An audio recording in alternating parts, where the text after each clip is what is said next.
इंशाल्लाह हवा में पतंग ऐसी उड़ेगी कि दूर दूर तक कोई नजर नहीं आएगा। उड़ाएंगे ना पतंग हम लोग। 30 नवंबर के दिन जरूर अपने घरों से निकलकर मजलिस के हक में वोट डालिए, अपने एक एक वोट का इस्तेमाल करिए, ऐसे मुनाफिकों को मुंह तोड़ जवाब दीजिए और आपके हल्के के उम्मीदवार जनाब माजिद हुसैन साहब को कामयाब करिए। आपके हल्के से कांग्रेस के उम्मीदवार तो खुलेआम मुसलमानों के बारे में क्या क्या बयान नहीं देते। कभी बोलते कि यहाँ के मुसलमान तालिबानी आतंकवाद है, तो कभी पुराने शहर के हमारे बुरखा वाले खवातीन के खिलाफ बोलते, और वो कितना नीचे गिरने वाले हैं नहीं मालूम। विद सिटी डेवलपर्स की खास पेशकश, जहांगीर पीर दरगाह से 2 किलोमीटर पहले 6,000 रुपए पर स्क्वायर यार्ड, शमशाबाद एयरपोर्ट से कुछ ही दूरी, तो जल्द से जल्द हमसे रब्त अदा करें। With City Developers Private Limited, behind Choice Function Hall, VIP Colony, Chandrayangutta, Hyderabad.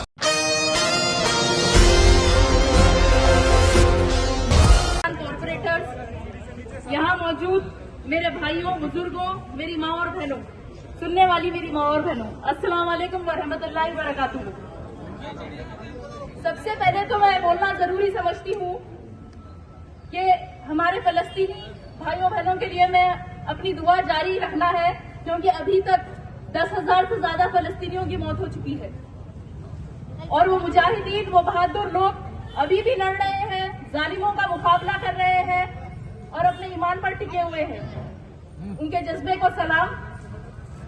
हमें अपनी तारीख मालूम होना चाहिए, हमें अपनी तारीख को पढ़ना चाहिए। जब सुल्तान सलाहुद्दीन अय्यूबी ने जेरूसलम फतेह करने की सोची, तो उनका सबसे पहला मकसद, सबसे पहला टारगेट ये था कि मुसलमानों में इत्तेहाद को लाए। तभी वो कामयाब हुए। तब भी हम तादाद में कम थे, लेकिन हम कामयाब हुए क्योंकि हम मुत्तहिद थे। करीब 730 साल तक बैतुल मुक़द्दस पर हमारा कब्जा था, मस्जिद अक्सा हमारे हाथ में थी, लेकिन जब तुर्कों की हुकूमत गिरी, जब हमारा इत्तेहाद टूटा, जब हमारा इत्तेहाद पारा पारा हो गया, तो मस्जिद अक्सा हमारे हाथ से चले गई। इसीलिए आज हमारा इत्तेहाद का मजबूत होना जरूरी है। हमें हमारे इत्तेहाद की ताकत को और उसकी अहमियत को समझना होगा। बस दुआ है कि अल्लाह ताला हमारे उन फलस्तीनी भाई बहनों की मदद करे, उनको सब्र दे। मजलिस-ए-इत्तेहादुल मुस्लिमीन के काम, मजलिस-ए-इत्तेहादुल मुस्लिमीन की खिदमत किसी तारुफ की मोहताज नहीं है, क्योंकि मजलिस का काम ही मजलिस की पहचान है। यकीनन हैदराबाद के अवाम के दिलों में मजलिस है और अल्हम्दुलिल्लाह हमारा कायद असदुद्दीन ओवैसी साहब पर और हमारी जमात पर यहाँ के लोगों को ऐसा भरोसा है कि मैं बहुत बार सुनी कि अगर कोई छोटी से छोटी प्रॉब्लम आ गई, कोई झगड़ा हो गया, कोई घर की भी बात रही, तो लोग बोलते कि चलो दारुसलाम में फैसला करेंगे। तो यकीनन यहाँ के लोगों ने मजलिस को मोहब्बत से नवाजा है, दुआओं से नवाजा है, और मजलिस के लीडर्स भी हर वक्त अवाम के दरमियान रहते हैं, हर वक्त अवाम के हर अच्छे बुरे में खड़े रहते हैं।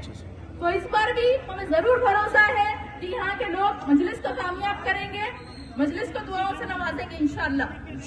3 महीने पहले जो जयपुर मुंबई एक्सप्रेस में जो टेरर अटैक हुआ था, 3 मुसलमानों को मार दिया गया था, 3 भाई हमारे शहीद हो गए थे, और उसमें से एक सैयद सैफुद्दीन नामी शख्स जो यहाँ नामपल्ली हल्के के ही रहने वाले थे, वो भी शहीद हो गए। अल्लाह उनके घर वालों को सब्र दे। तो मजलिस से जितना हो सकता है, मजलिस ने अपनी जानिब से यहाँ की हुकूमत से मुतालिबा किया और उनके घर वालों को जितना हो सकता है मदद पहुंचाई।